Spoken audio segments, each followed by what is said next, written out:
Camille is out with 20 men to raise the border side. He's lifted the colonel's mare that is the colonel's pride.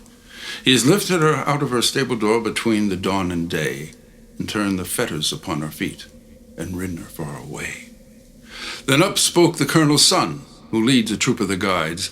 Is there never a man of all my men can say where Camille hides? Then up spoke Mohammed Khan, the son of the quarter guard. If ye know the trail of the morning mist, you know where his pickets are. At dawn he's into the Al-Bazai, at dusk he's into Banar. But he must go by Fort Balak to his own place to fare. So if ye gallop to Fort Balak as fast as a bird can fly, by the grace of God you may cut him off ere he win the tongue of Jagai. But if he be past the tongue of Jagai, right swiftly turn ye then, for the length and the breadth of that grisly plain is sown with Camille's men. There's a rock to the left and a rock to the right, and low lean thorn between, and ye may hear a breech bolt snick, though never a man is seen. The colonel's son has taken a horse, a raw, rough dun was he, with the mouth of a bell and the heart of hell, in the head of the gallows tree.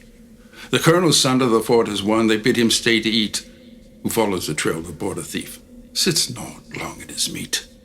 He's up and away from Fort Balak as fast as he can fly, till he is aware of his father's mare and the gut of the tongue of Jagai, till he is aware of his father's mare with Camille upon his back, and when he could spy the white of his eye, he made his pistol crack. He fired once, he fired twice, but the whistling ball went wide. Ye shoot like a soldier, Camille says. Show now if ye can ride. It's up and over the tongue of Jagai as blown dust devils go. The dun, he went like a stag of 10, the mare like a barren doe. The dun, he fell at a watercourse, and a woeful he fell he, and Camille turned the red mare back and pulled the rider free.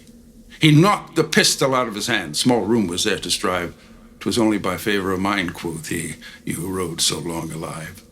For there's not a rock for 20 miles, there was not a clump of trees, but covered a man of my own men, with a rifle cocked on his knees. If I had raised my bridle hand as I've held it low, the little jackals that flee so fast were feasting all in a row. If I had lowered my head on my breast as I have held it high, the kite that whistles above us now were gorged till she could not fly. Lightly, answered the colonel's son, do good to bird and beast, but count not who comes for the broken meats before thou makest a feast. If there should come 1,000 swords to carry my bones away, belike the price of a jackal's meal was more than a thief could pay. They'll feed their cattle on the standing crop, the men on your garnered grain, the thatch of the fire will serve your fire when all the cattle are slain. But if thou thinkest the price be fair, and steer and gear and stack, give me my father's mare, again I'll fight my own way back. Camille has gripped him by the arm and set him upon his feet. No talk shall be of dogs, said he, when wolf and grey wolf meet. May I eat dirt if thou hast hurt of me in deed or breath. What dam of lances brought thee forth to jest at the dawn with death? Lightly, answered the colonel's son, I hold by the blood of my clan. Take up the mare for my father's gift. By God, she carried a man. The red mare ran to the colonel's son and nuzzled against his breast. Ha! Ye be 2 strong men, said Camille then, but she loveth the youngest best. So she shall go with the lifter's dower, my turquoise-studded reins, my broidered saddle and saddlecloth and silver stirrups twain. The colonel's son a pistol drew and held at muzzle end. You've taken one from a foe, said he, will you take the mate from a friend? A gift for a gift, said Camille straight, the limb for the risk of a limb. Thy father has sent his son to me. I'll send my son to him. With that he whistled his only son, that dropped from the mountain crest.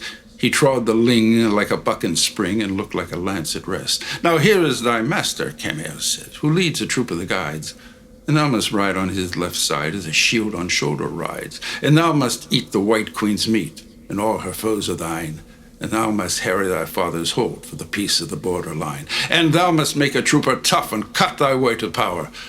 Belike they will raise thee to quarter guard when I am hung in Peshawar. Well, they looked each other between the eyes, and there they found no fault. They've taken the oath of the brother in blood and leavened bread and salt. They've taken the oath of the brother in blood and the fire and fresh-cut sod, and the hilt and the heft of the Khyber knife, and the wondrous name of God. The colonel's son, he rides the mare. Come here, this boy, the dun. They have both come back from Fort Bullock, where there went forth but one. And when they drew nigh to the quarter guard, full 50 swords flew clear. For it was not a man but had a feud with the blood of the mountaineers. Have done, said the colonel's son. Put up your steel at your side. Last night ye struck at a border thief.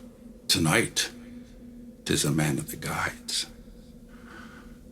Oh, east is east, and west is west, and never the twain shall meet, till earth and sky sit presently at God's great judgment seat. But there is neither east nor west, nor border, nor breed, nor birth, when two strong men stand face to face, though they come from the ends of the earth.